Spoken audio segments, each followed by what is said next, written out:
Bienvenido a nuestro canal. Pon likes y escribe comentarios sobre esta historia. Disfruta escuchando.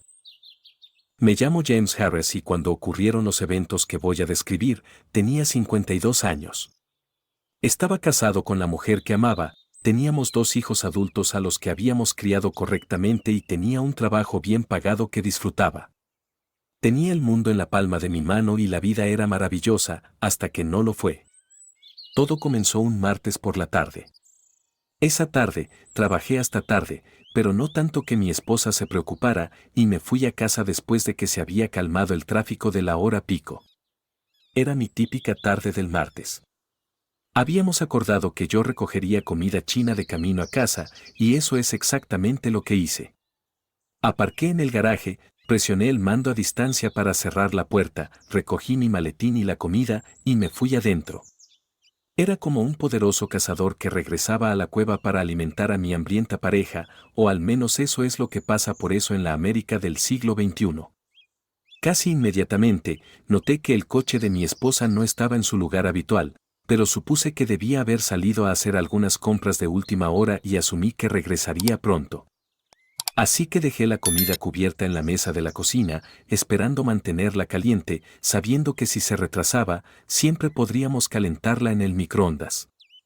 Caminé por el pasillo hacia la puerta principal, giré en la escalera y me fui a nuestro dormitorio a cambiarme a algo más cómodo. Era mi rutina habitual de los días laborables, llegar a casa, ponerme cómodo y comer. 10 minutos después, estaba bajando las escaleras y llamé, «Mari, ¿estás en casa?» Nada. Pensé, ¿dónde podría haber ido? ¿Quizás dejó una nota? No estaba demasiado preocupado, pero en ese momento estaba al menos curioso. Fui al salón y encontré una nota en la mesa de café. No era el tipo de nota que esperaba, pero era el tipo que nunca podría haber imaginado. Decía, «Querido Jem, lo siento mucho, pero hay alguien que me necesita. Recibí una llamada hoy. Es el tipo de llamada que debes responder cuando llega. Lo siento, me fui sin avisar y sé que esto será difícil para ti, pero por favor, sabe que te amo más que a la vida misma y regresaré tan pronto como pueda. Aprecio la vida que hemos construido juntos y espero regresar a ella cuando pueda. No te preocupes por mí, estaré bien. Tu esposa que te ama, Mari». Al lado de la nota, en la mesa de café, estaba su teléfono móvil. Me quedé atónito y confundido. Seguí repitiendo lo que había leído en su misteriosa carta. Decía que alguien la necesitaba. ¿Quién la necesitaba?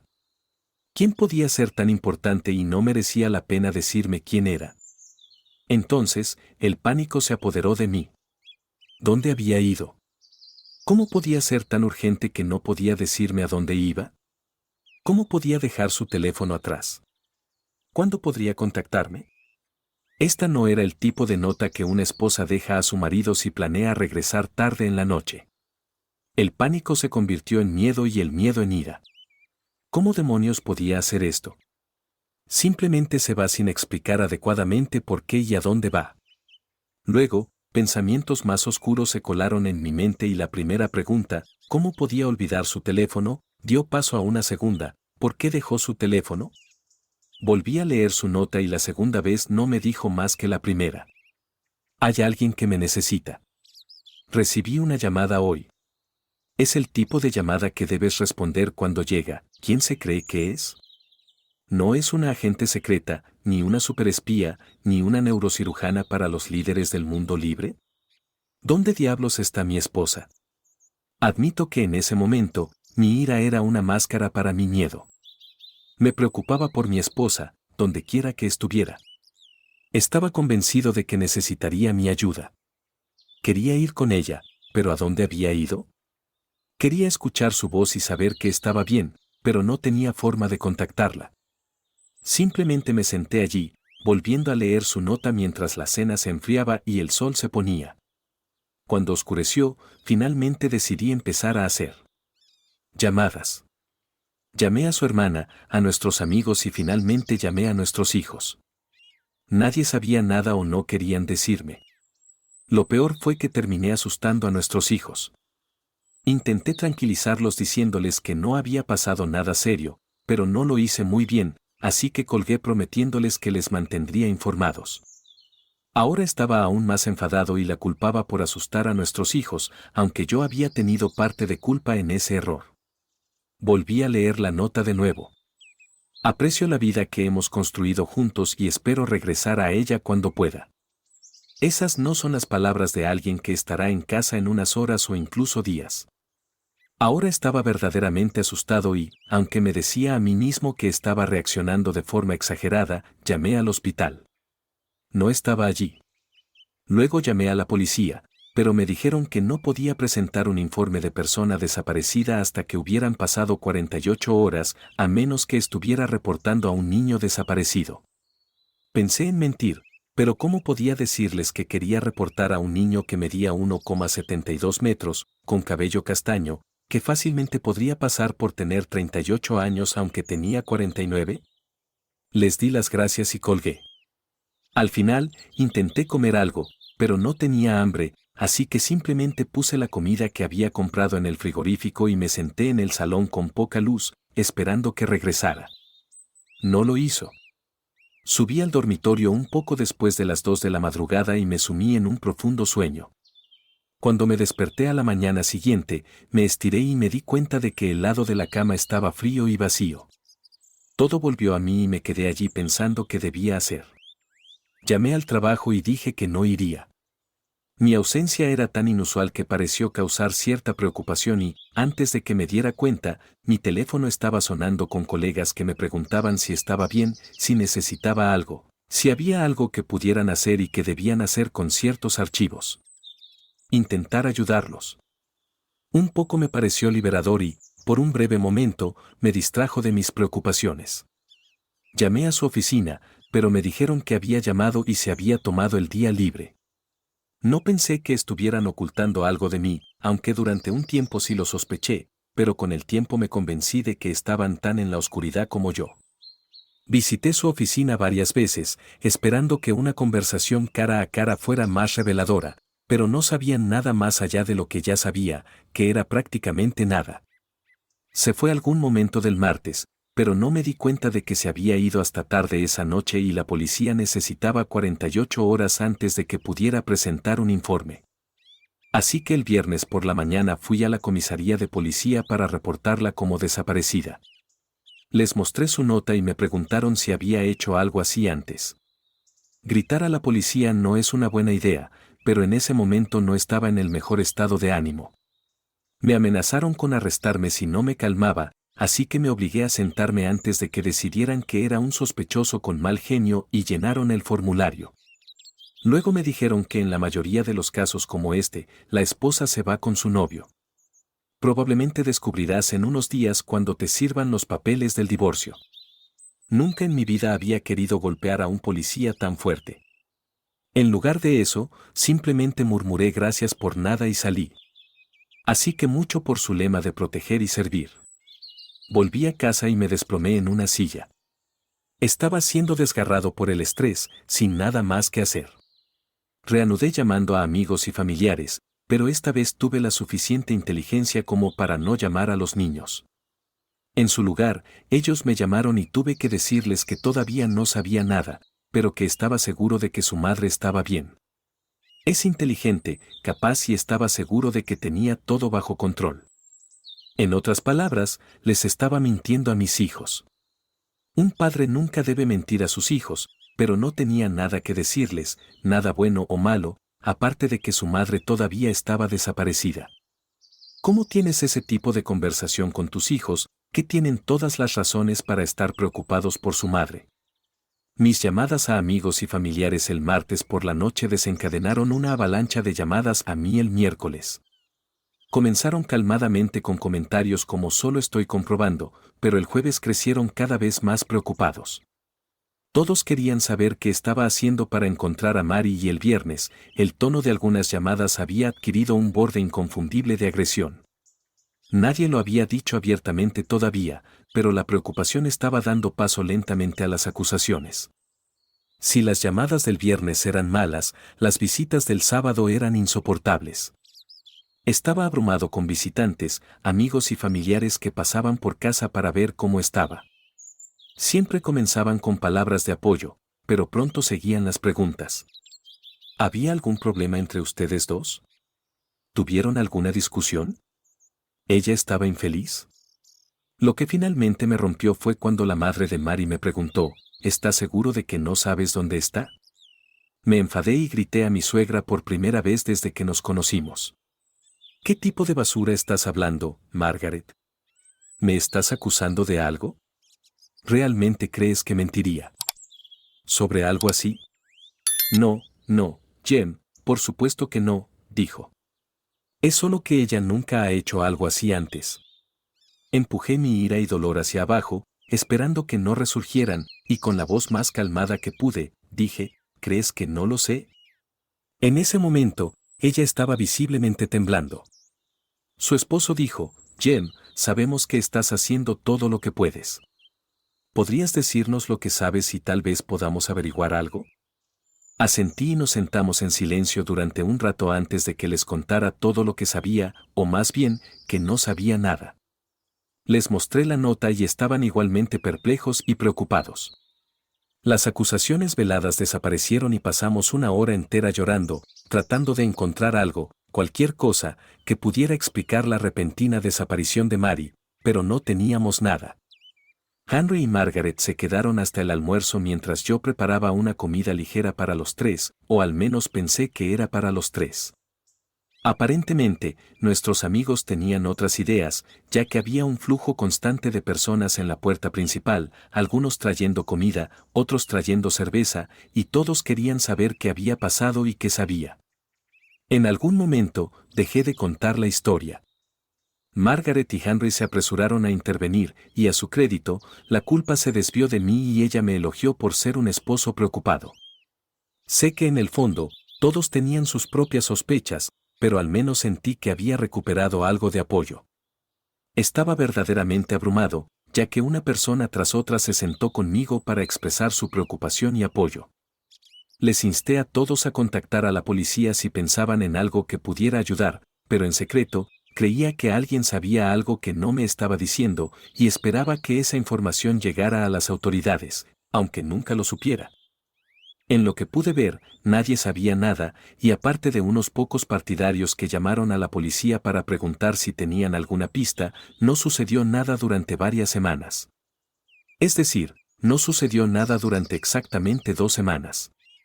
La policía tenía la licencia de conducir de mi esposa, junto con el modelo y la marca de su coche, y la agregaron a su lista de vigilancia en caso de posibles robos de coches. Cuando hice comentarios como espero que encuentren su coche y tal vez la encuentren, la gente se miraba entre sí como si no lo entendiera, pero yo sí lo entendía, y sabía lo que estaban pensando. Se fugó y hay una buena posibilidad de que no quiera regresar a casa, incluso si la encuentran. Intenté volver al trabajo, pero era inútil allí, y todos me dijeron que regresara a casa, así que regresé a casa y era igualmente inútil allí. Al principio, me senté y hice llamadas telefónicas, luego conduje por el área buscando su coche, e incluso conduje por las casas de sus amigos, pensando que tal vez la estaban escondiendo, aunque no podía imaginar por qué. Día tras día, me preocupaba, llamaba, conducía por ahí y molestaba a la policía, pero no llegué a ninguna parte. En un arrebato de desesperación, me puse en contacto con mi abogado para preguntar qué debía hacer y él me conectó con un investigador privado. Oficialmente, la policía dijo que era mi derecho, pero no oficialmente, podía decir que no les gustaba. Me dijeron que los investigadores privados suelen interferir y obstaculizar las investigaciones oficiales, así que les pregunté, ¿y qué tienen ustedes hasta ahora? No tenían nada. Así que les dije, en lo que se puede llamar lenguaje directo, que no pensaba que un investigador privado pudiera interferir con su búsqueda de nada. No les gustó eso, pero tampoco podían argumentar. El investigador privado era caro y regresó con exactamente lo que la policía había encontrado, nada. Como mencioné, esto sucedió 2 semanas después de que Mary desapareciera. Todavía estaba haciendo las mismas cosas, haciendo llamadas telefónicas, conduciendo por ahí y viendo las noticias, pero también comencé a verificar las redes sociales de Mary, su actividad de tarjeta de crédito y nuestras cuentas bancarias. No había nada en la tarjeta hasta 2 semanas después, cuando se retiró dinero de un cajero automático en una ciudad a 200 millas de distancia. Inmediatamente llamé a la policía y les informé, y dentro de media hora, 2 detectives estaban en mi puerta, y la sospecha comenzó de nuevo. Finalmente, les miré a los ojos y, en la voz más calmada que pude manejar, pero que en retrospectiva estaba a solo un pequeño paso de la ira, dije, no fui allí y no usé esa tarjeta. He estado aquí en la ciudad todo el tiempo, llamando a amigos, conduciendo por ahí buscando su coche y haciendo un infierno de cosas. Ellos claramente no me gustaban mucho, y era igualmente claro que yo no me importaba. Después de media hora de aseguramientos y acusaciones veladas, finalmente se fueron. A su crédito, contactaron a la policía de esa ciudad y les pasaron la información sobre Mary y su coche. 2 días después, se encontró el coche de Mary en un estacionamiento de un hospital. La policía local me llamó y me dijo, no haga nada, déjenos manejarlo. Respondí, al infierno, y conduje allí mismo. Justo sobre 3 horas después, entré en ese estacionamiento. Me tomó unos 2 minutos encontrar su coche, aunque me pareció que eran 2 horas. También noté a 2 hombres en traje sentados en un coche, prácticamente gritando policía. Así que aparqué y me acerqué a ellos. Creo que estaban esperándome. Les mostré mi licencia de conducir y les dije, muéstrenme sus placas. Se miraron entre sí, claramente descontentos, pero lo hicieron. Me arrodillé y les pedí que me dijeran lo que sabían, pero todo lo que sabían era que tenían el coche y que nadie se había acercado a él desde que llegaron. Cuando les dije que iba a preguntar sobre mi esposa, me informaron que ya lo habían hecho. Les agradecí con tanta sinceridad fingida como pude reunir y les dije que iba a hacerlo de todos modos. Mi tensión estaba aumentando rápidamente y no estaba allí para hacer amigos. En la recepción del hospital, no sabían el nombre de mi esposa y no tenían información sobre el coche estacionado afuera, así que decidí unirme a la vigilancia. No tenía nada que ocultar y todo que ganar, así que les pedí que me permitieran sentarme en el asiento trasero de su coche. Podría haber sido la primera vez que sorprendí a la policía desde que todo esto comenzó, pero estuvieron de acuerdo y me uní a ellos.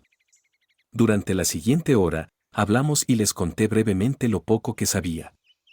Cuando su turno terminó y era hora de que se fueran, estuvieron de acuerdo en dejarme vigilar el coche, pero me hicieron una cosa muy clara: si alguien viene por el coche, ya sea que salga del hospital o se acerque a él, no intervenga. Solo llámenos y díganos que el coche se está moviendo. No intenten seguirlo, no hagan nada excepto llámenos. Entendí. Asentí. Recuerde que hay una pequeña posibilidad de que su esposa esté con ellos y nos lleven a ella, pero hay una mayor posibilidad de que simplemente compraran el coche a alguien y no sepan nada. Sin embargo, podrían ayudarnos a rastrear a la persona que se lo vendió. Es muy importante que no haga nada. Entendí. Por primera vez desde que todo esto comenzó, verdaderamente entendí y estuve de acuerdo. Volví a mi coche y durante las siguientes 3 horas me senté allí, encorvado en el asiento, vigilando el coche de Mary. La única vez que me alejé de mi puesto fue para el baño más rápido de la historia. Estaba dentro y fuera del hospital tan rápido que todavía estaba abrochando mi cremallera mientras cruzaba el vestíbulo. 1 hora después, vi a una mujer acercándose al coche y mi corazón se detuvo. Intenté recuperar el aliento. Esa es Mary. Abrió la puerta del coche y sacó algo pequeño, luego la cerró y se dirigió de regreso al hospital. La seguí, manteniendo la distancia. Algo me decía que si ella sabía que estaba allí, nunca llegaría a la verdad. Cuando entramos en el hospital, me mantuve a unos 20 metros detrás de ella. La vi entrar en el ascensor, que se detuvo en el 3er piso. No pasó mucho tiempo antes de que mirara en una habitación y la viera sentada al lado de la cama de un hombre. Parecía estar dormido o inconsciente, y ella estaba sosteniendo su mano. Me aclaré la garganta y, cuando ella se dio la vuelta y me vio de pie en la puerta, mi amada y querida esposa se desmayó. Estaba enfadado y confundido, pero llamé a una enfermera que la atendió hasta que se recuperó. La mayor parte de ese tiempo lo pasé estudiando al hombre en la cama. Nunca lo había visto antes. No era un amigo ni un familiar, solo un hombre. Pero estaba claro que para Mary era más importante que su matrimonio, más importante que su familia y, aparentemente, más importante que yo. Un misterio se resolvió y, de inmediato, otro apareció. Mientras la enfermera ayudaba a Mary a levantarse del suelo, aproveché la oportunidad para llamar a los detectives locales y hacerles saber que mi esposa había sido encontrada. Me dijeron que nos quedáramos allí y que estaban en camino. Así que les di el número de la habitación. La vida estaba empezando a volverse muy interesante, y mientras miraba al hombre en la cama, sentí un escalofrío en mi corazón donde antes había miedo. Cuando Mary se recuperó, estaba casi histérica, sacudiendo la cabeza mientras yo le hacía preguntas con calma y frialdad. ¿Por qué, Mary? ¿Quién es este hombre? ¿Por qué te fuiste sin decirnos dónde estabas? ¿Por qué no nos dijiste que estabas bien? Mary, ¿qué está pasando, por Dios? Un par de veces pareció que iba a responder, pero luego bajaba la cabeza y empezaba a llorar de nuevo. Me quedé allí, esperando, haciendo preguntas y preguntándome cuándo llegarían los detectives. Cuando llegaron, me aparté y les permití que se hicieran cargo. Pero inmediatamente me pidieron que saliera de la habitación. Uno de ellos se unió a mí y me hizo una docena de preguntas. Solo les dije la verdad, que vi a Mary acercarse al coche, la seguí y luego la confronté en la habitación del hospital. Confrontar no fue la mejor elección de palabras, y pasé los siguientes 5 minutos asegurándoles que no le había hecho daño. Cuando se enteraron de que la enfermera la había encontrado tendida en el suelo, el tono de la pregunta se volvió más serio. Mientras tanto, su compañero estaba hablando con Mary. Con el tiempo, creo que les convencí de que no le había hecho daño a mi esposa, o tal vez fue ella quien lo hizo. No lo sé. Querían que me fuera, así que grité hacia la habitación: Mary, si salgo de aquí, me divorciaré de ti. ¿Entiendes? Esto la hizo entrar en un estado de histeria de nuevo, y me rogó que no me fuera. Luego miré al detective a los ojos y dije: no me iré hasta que obtenga respuestas. Finalmente, me permitieron regresar a la habitación. Con tanta calma y tranquilidad como pude, comencé a hacerle preguntas a Mary que me quemaban en la mente. Mary solo dio respuestas vagas y a medias. Era su novio de la escuela secundaria, su primer amor. Estaba muriendo y no tenía a nadie.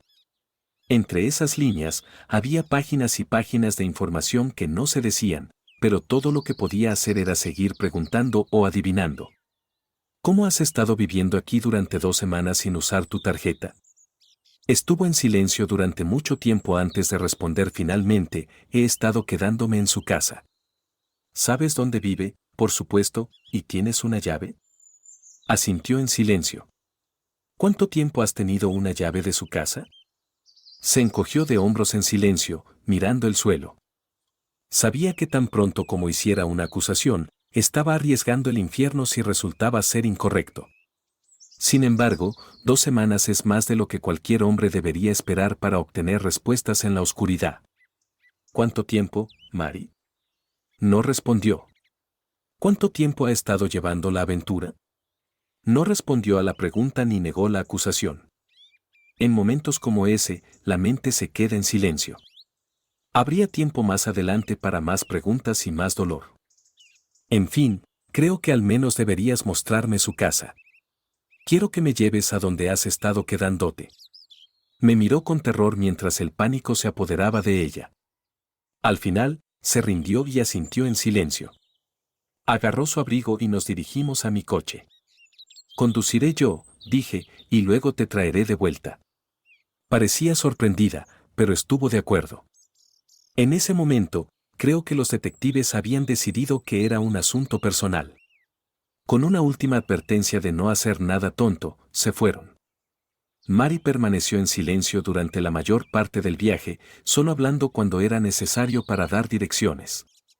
En un momento, susurró suavemente: me dijeron que podríamos ser solicitados para compensar a la policía por el tiempo que han desperdiciado. Quería preguntar quién era este nosotros del que hablaba, pero me quedé en silencio. Solo Dios sabe qué era mi pulso y mi presión arterial en ese momento. Casi no podía estar de pie mientras nos deteníamos en la corta entrada delante de la casa adosada. Me di cuenta de que dentro probablemente encontraría las respuestas a mis preguntas. Mary nos llevó a la casa y, mientras caminábamos por la sala de estar, inmediatamente noté un par de zapatos de mi esposa en el suelo junto al sofá. Su bufanda favorita estaba colgada sobre una silla. Comencé a caminar por el pasillo cuando Mary llamó: «James, por favor, no vayas allí». Si alguna vez las palabras de una esposa habían tenido el efecto contrario, fue en ese momento. Caminé hacia el dormitorio. La ropa de Mary estaba esparcida por la cama deshecha y la silla, y su maquillaje y otros artículos estaban en el tocador. Solo cuando abrí el armario y vi vestidos familiares, desaparecieron mis últimas dudas. Había un vestido azul, su favorito, pero sabía que en realidad estaba colgado en su armario en casa. Este era un duplicado. También había varios pares de zapatos, probablemente de su tamaño y estilo. Estas no eran cosas que había empacado para un viaje, sino cosas que guardaba allí.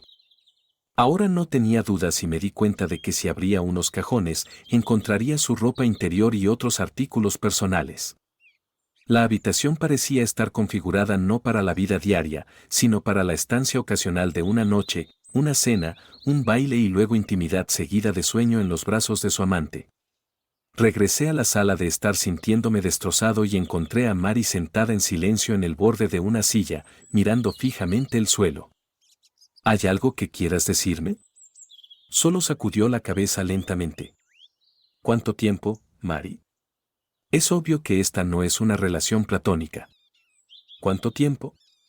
Se encogió de hombros en silencio, como si no supiera la respuesta, pero estaba claro que sí lo sabía y no quería decirlo. ¿Quién es él para ti? Permaneció en silencio durante mucho tiempo antes de responder finalmente en una voz suave: fue mi primer amor. Estuvimos juntos cuando estábamos en la escuela.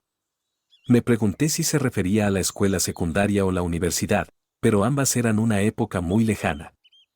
¿Cuánto tiempo has estado viéndolo a mis espaldas? Esto la hizo encogerse, pero no pudo negarlo. Quería negarlo, quería que fuera falso, pero ambos sabíamos que no lo era. Nos volvimos a conectar hace unos 7 años. Al principio, solo eran almuerzos, luego cenas. Una noche, cuando tú estabas fuera de la ciudad, fuimos a bailar. Eso fue hace unos 6 años.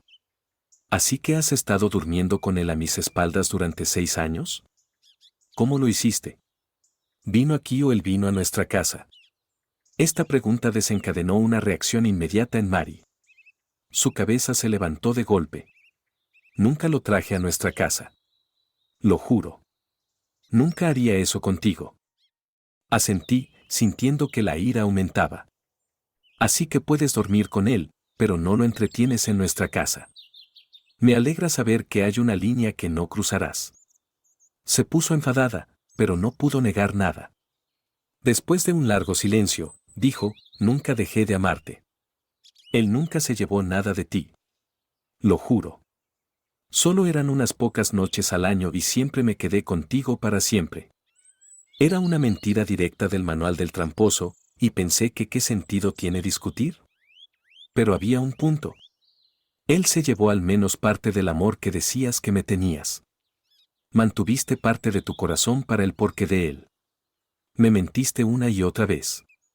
Me hiciste votos, pero le diste una parte de ti que decías que era solo para mí. No digas que él nunca se llevó nada de mí. Se llevó todo, incluso si no lo crees, Mary. Mary estaba llorando y yo me quedé en silencio a su lado. Sabía todo lo que necesitaba saber. Pensé en destruir su casa, en destrozar todo lo que pudiera, pero él no iba a regresar allí. Al final, solo me rendí. Vamos, Mary. Te llevaré de vuelta al lado de tu amante. Esto desencadenó otra ronda de lágrimas, pero mi corazón estaba roto y no me quedaba consuelo para darle. La llevé de vuelta al hospital y, cuando se bajó del coche, me rogó: James, por favor, dame un poco más de tiempo. Él no tiene a nadie. No puedo dejarlo morir solo. Estaré en casa pronto. La última frase terminó en un sollozo. Estaré en casa pronto y podemos regresar a nuestra vida juntos. Por favor, te amo. Lo juro. Asentí en silencio y la dejé ir, diciéndole que él la estaba esperando. En ese momento, creo que ya entendía que todo había terminado entre nosotros. Conduje de regreso a casa lentamente durante 4 horas y no recuerdo nada de ello. Estaba devastado. 2 semanas de estrés y preocupación, todos esos amigos y familiares diciéndome que no perdiera la esperanza, y ahora descubrí que todo el tiempo había estado con su amante. Estaba exhausto, tanto física como emocionalmente. Apenas logré entrar en la casa y desplomarme en mi silla favorita. No sé cuánto tiempo pasó antes de que llegara la primera llamada. Era su madre y quería saber dónde había estado y si había encontrado algo. Fue entonces cuando me di cuenta de que había conducido 200 millas sin decirle a nadie. Brevemente consideré ahorrarle a Mary la vergüenza, pero creo que había utilizado los últimos restos de mi amor por la mujer que me había traicionado durante años. Así que le dije a Henry y Margaret todo. No querían creerlo hasta que les describí lo que encontré en su casa. En ese momento, no importaba si me creían o no, mi matrimonio había terminado. Lo sabía sin necesidad de pensarlo. Era un hecho que venía de lo más profundo de mi alma, aplastando mi corazón y consumiéndome. Estaba terminado entre Mary y yo. Ella ama a otro hombre y no soy alguien que comparte. Peor aún, pasó años mintiéndome, escondiéndose detrás de mi espalda y dándose a él. Esto no fue un error, fue una vida de traición y no podíamos regresar a eso. Llamé a sus amigos para informarles lo que había sucedido y no me contuve. Restringí mi ira lo mejor que pude, pero no mentí por su bien. Después de usarlos como práctica, llamé a nuestros hijos y traté de decirles con suavidad pero honestidad que había encontrado a su madre y que estaba con su amante, que estaba muriendo en una cama de hospital. No querían creerlo, así que les hablé de la casa adosada. Cuando me preguntaron si podía perdonarla, respondí que tal vez algún día, pero nunca volvería a confiar en ella. Me disculpé con ambos, pero les dije que me estaba divorciando de su madre. Luego, olvidando que todavía no tenían forma de contactarla, les pedí que no le dijeran nada. Les expliqué que necesitaba todo el tiempo que le quedaba para estar con él y que regresar apresuradamente no cambiaría nada. Discutieron conmigo, pero eventualmente entendieron. 2 semanas después, él murió y Mary regresó a casa, pero yo ya no estaba allí. Una semana después de su regreso, le entregaron los papeles del divorcio. No había abandonado la ciudad, no había renunciado a mi trabajo ni me había escondido de ella. Simplemente me había mudado a un apartamento hasta que eventualmente encontré un nuevo lugar para vivir. Me quedé lo suficientemente cerca de la antigua casa para que los niños pudieran visitar a ambos. Mary intentó cambiar mi decisión y la dejé intentarlo. Venía a mi oficina o apartamento, rogándome que reconsiderara, pero mi decisión era final. Lloró y hizo amenazas, pero nada cambió. Duró 6 años. 6 años de traición y, si se cuentan las comidas, las cenas y el baile, fueron 7. Al final, fue la mentira, al menos tanto como el sexo, lo que destruyó nuestro matrimonio. Cuando me di cuenta de cómo bien y con qué facilidad me había mentido, cara a cara con una sonrisa, entendí que no me miraba con la misma lealtad con la que yo la miraba. Han pasado 2 años desde que se finalizó el divorcio. No pregunto, pero los niños dicen que su madre solo va al trabajo y luego a casa. No sale ni, al menos, eso es lo que creen. Me siento triste de que esté sufriendo, pero no puedo ayudarla. Hasta hoy, no sé si llora la pérdida de su primer amor o el matrimonio que traicionó. En cuanto a mí, no estoy haciendo grandes cosas. No he sanado, pero el dolor se está desvaneciendo lentamente. No estoy saliendo con nadie, pero he empezado a notar a otras mujeres y sospecho que, con el tiempo, volveré a meter el dedo en el agua del Deren. Estoy lejos de confiar en otra mujer fuera de un entorno profesional. Nunca sabré por qué me traicionó, qué le faltaba, que no pude darle o cómo justificó sus acciones. Supongo que podría preguntar, ¿pero qué sentido tiene? Fue su decisión y, de alguna manera, se puso en paz con ella en ese momento. Nunca le he contado esto a nadie porque dudo que me crean, incluso ahora. Nunca supe su nombre. Había un hombre en su lecho de muerte y una casa adosada donde mi esposa jugaba a hacer de casa cuando estaban juntos. Para mí, eso fue suficiente. No puedes vengarte de los muertos y me di cuenta de que no podía perdonar a la esposa que me traicionó. Esa es toda la historia. No hay giros elaborados, no hay venganza que tramar ni cura para el dolor, excepto el tiempo. Esto es lo que realmente sucede cuando un cónyuge te traiciona. No hay tubería de acero en las rodillas ni nadie es vendido a un burdel mexicano. Solo hay dolor, duda y la sensación de que, de alguna manera, has fallado.